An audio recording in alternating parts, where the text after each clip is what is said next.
It was exactly 5:30 in Ouagadougou, the capital of Burkina Faso.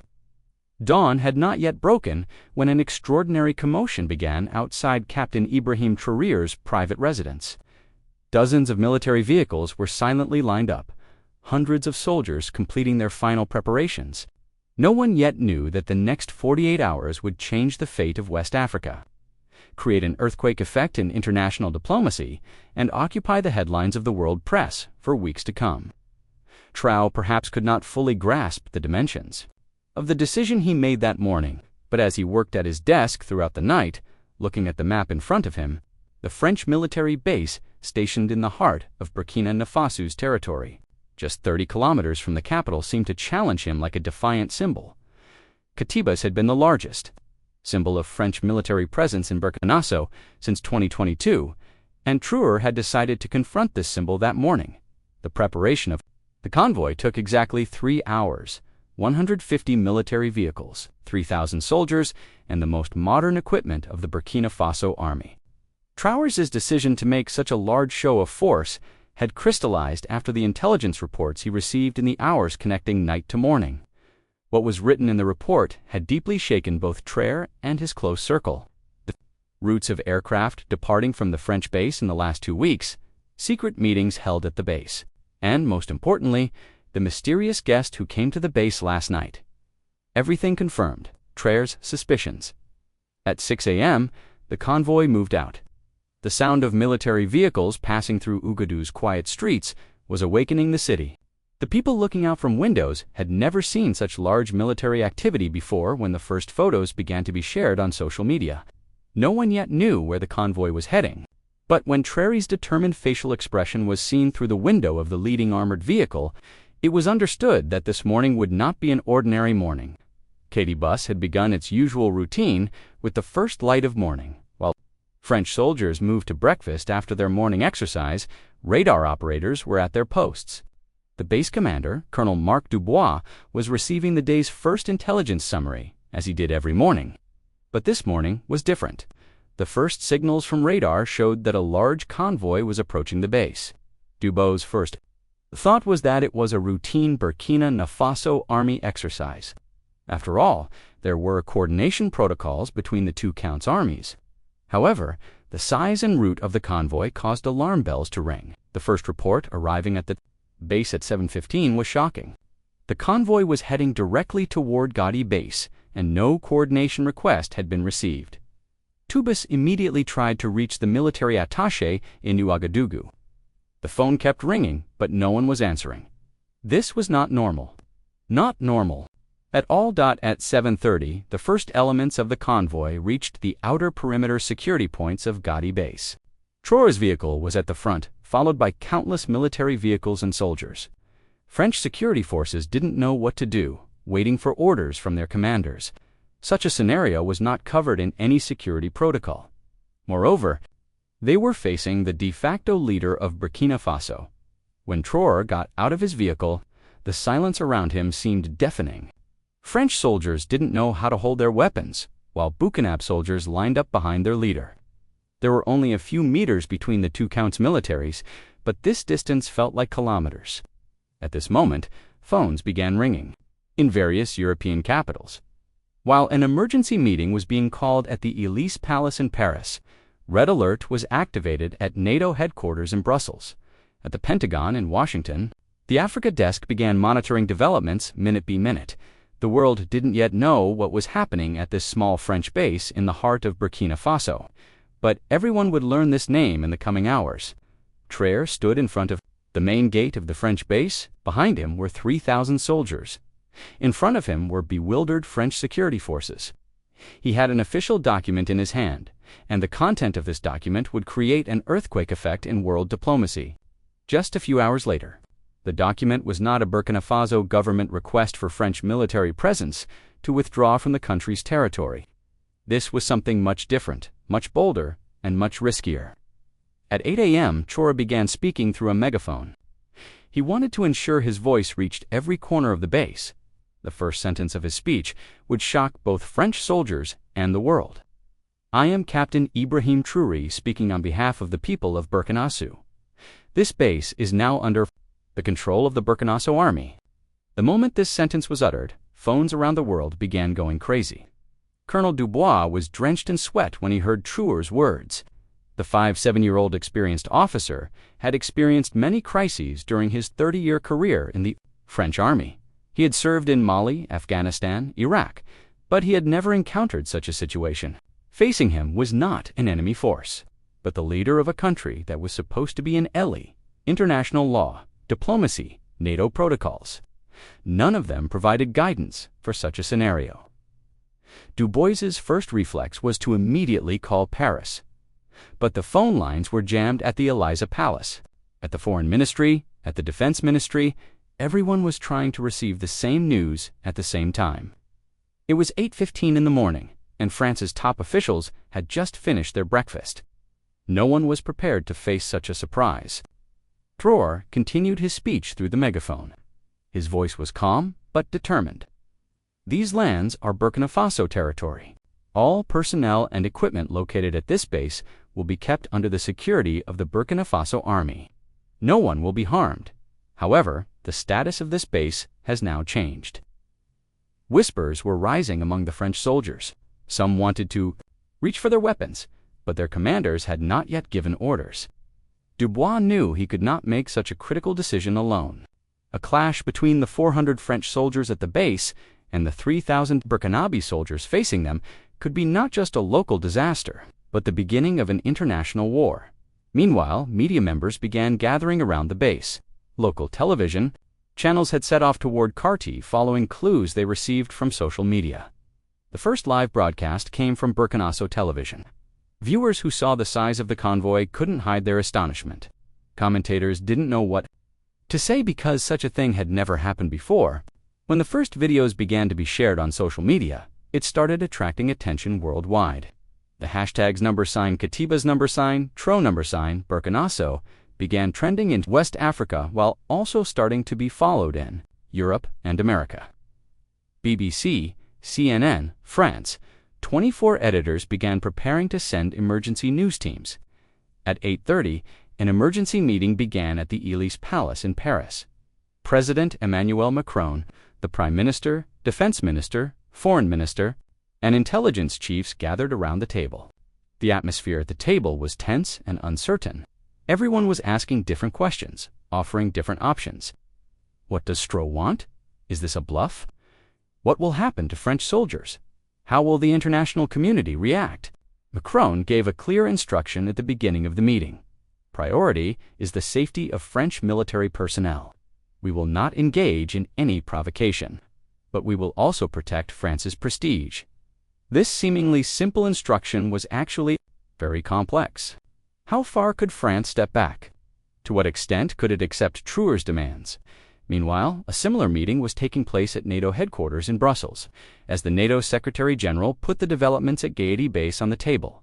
Disagreements began to emerge among allies, while Germany and Italy advocated for resolving the situation through diplomatic channels. The United Kingdom and the United States suggested a tougher stance, as Traoré waited at the base gate. The military force behind him had silently taken positions. This positioning was not coincidental. The most experienced officers of the Burkina Faso army had implemented the base encirclement operation within minutes. Every exit of the base was brought under control, and airspace also began to be monitored by Burkinabe forces. At 9 a.m., Touba finally managed to contact Paris. The instruction he received was clear: do not escalate the situation.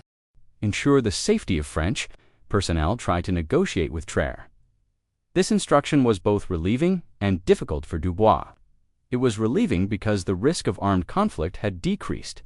It was difficult because he didn't know how to negotiate. Dubois began walking toward the main gate of the base. Behind him were two officers. In front of him was the leader of BurkinaFaso. This walk was perhaps the most critical moment of his career. With each step, he was thinking not only about his own future, but also about the relations between the two countries. When Traoré saw Dubois, he greeted him with a calm attitude. The first eye contact between the two leaders took place in front of thousands of soldiers around them. Dubois began speaking in French, but Traoré responded in English. Even this small detail showed how the balance of power had changed. Colonel Dubois said, "Traoré, there are matters I want to discuss with you, but first let me state this. Neither you nor your men are in danger. This should be done in a spirit of cooperation." Dubois's response was diplomatic but helpless. Captain Traoré. This base is protected by international agreements. Such an action could lead to a diplomatic crisis. Traoré's smile was both sincere and determined. "Colonel, there is already a diplomatic crisis. We are just trying to correct it." While this conversation was taking place, the world press began flocking toward Kati base.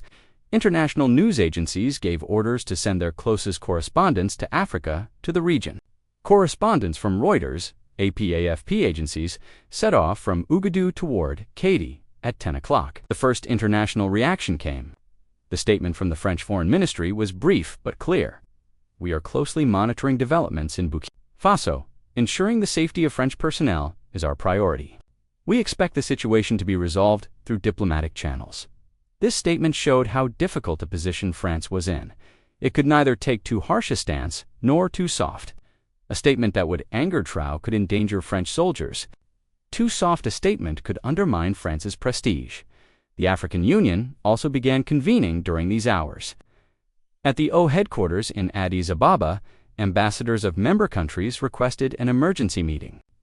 The developments at Katibas were not just a Burkina Faso France issue, but a situation that could affect the future of all Africa. The first meeting between Traoré and Dubois lasted 1 hour. In this meeting, Traoré clearly laid out his demands. These demands were the transfer of Katibas to the Burkina Faso army, a timeline for the withdrawal of French military presence from the country, and complete independence in Burkina Faso's security policies. Dubois said he could not directly meet these demands and needed to consult with Paris. Traoré stated he was patient but determined. "I am giving you 24 hours, Colonel. You can consult with your superiors during this time." This 24-hour period was of critical importance for world diplomacy. France, NATO, EU, O, and UN all activated simultaneously. Diplomatic channels began working. Rapidly, telephone diplomacy reached its peak in Paris. Macron called Angela Merkel. He was trying to seek Germany's support in Berlin. However, Germany's response was cold. Merkel had long criticized France's Africa policy and thought this crisis was also the result of problems France had created itself. In London, Boris Johnson displayed a more supportive attitude, but there was not much the UK could practically do post-Brexit. Britain had lost its influence in Europe. In Washington, the situation was more complex. The Biden administration was concerned about the increasing influence of China and Russia in Africa. It was calculating whether Traoré's move would further increase this influence. At 1400 hours in the afternoon, a second development occurred at Kati bus. Traoré announced that he wanted to speak with the French soldiers inside the base. This request put Dubois in a very difficult position. His soldiers' morale was already low. Speaking directly with them could cause even more confusion. However, Traoré's request could not be refused. Through the loudspeaker system set up in the base courtyard, Traoré spoke with the French soldiers. His speech was a mixture of English and French. "Dear soldiers, we have no personal hostility toward you. You are doing your duty, and we are protecting our own country's interests. Your safety is guaranteed throughout this process. You can communicate with your families. Your basic needs will be met." This speech found wide resonance in international media. Traoré's gentleman behavior nullified propaganda efforts trying to portray him as an aggressive leader. The hashtag #RespectfulResistance began trending on social media. In the evening hours, the number of journalists camping around Kati base exceeded 100. International media began following this crisis minute by minute. BBC World, CNN International, France 24, RT Al Jazeera all were trying to broadcast live from Kati. This media attention was advantageous for Traoré. World public opinion was seeing the developments with their own eyes. It was visible to everyone that French soldiers were not harmed, that Traoré was behaving respectfully, and that the situation was under control. At 2000 hours, a second emergency meeting was held in Paris. Macron's stress was clearly visible in this meeting. France was under pressure, both domestically and abroad. Domestically, French public opinion was concerned about the safety of soldiers abroad. Support from allies was less than expected. 3 different options were discussed in the meeting. First, trying to retake the base through military intervention. However, this option was considered too risky. Second, negotiating with Traoré to make a gradual withdrawal plan. Third, involving the international community to exert diplomatic pressure. Macron preferred the second option. France's prestige was important, but the safety of French soldiers was more important. A negotiable withdrawal plan would both save the soldiers and preserve France's honor. This decision was communicated to Dubois at midnight. Second round negotiations with Traoré would begin the next morning. In these negotiations, France was revealing its intention to step back for the first time. On the morning of the second day, the atmosphere around Kati had changed. The media had relatively calmed down. Hopes for a diplomatic solution had increased. Traoré agreed to meet with Dubois early in the morning. In this second meeting, Dubois spoke with the authority he received from Paris.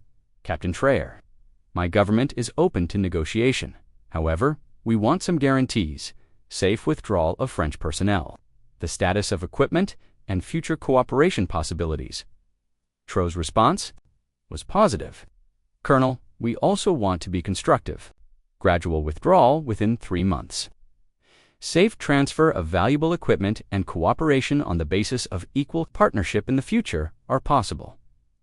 This negotiation process was detailed in the afternoon. Both sides brought in their lawyers and diplomats. International media announced this development as the Great Reconciliation. In the evening hours, a preliminary agreement was signed. Traoré and Dubois shook hands in front of the world press. This photograph became a symbol of a new era in Africa-Europe relations. 3 months later, the last French soldier also left BurkinaFaso. Kati was transferred to the BurkinaFaso army. Traoré gained international prestige during this process. His position in African leadership was strengthened. France, on the other hand, learned important lessons from this crisis. It decided to review its Africa policy. It understood that habits from the colonial period could no longer be sustained. The Kati crisis produced both local and global results. Locally, BurkinaFaso's independence was consolidated. Globally, a new paradigm began in Africa-Europe relations. This crisis also showed how modern diplomacy works. Social media, international media, public opinion pressure all influenced the course of the crisis. Traditional diplomacy alone was no longer sufficient. Traoré's strategy was not just using military force, media management, public opinion support, international image. He had calculated all of them. This was one of the factors that made him successful. In conclusion, the Kati crisis became an example of how small countries could struggle against great powers in the 21st century. With smart strategy, media support, and correct use of international public opinion, David could defeat Goliath. This story showed Africa's changing face and the bold steps of its young leaders. Traoré had made a move that would affect not only his country, but the entire continent, and this move had been successful in a way that would go down in history. The Kati crisis would henceforth be taught in international relations courses, studied in diplomacy, and become a reference point in African studies. Because this crisis was not just a disagreement between 2 countries, but had become a symbol of the changing dynamics of the age.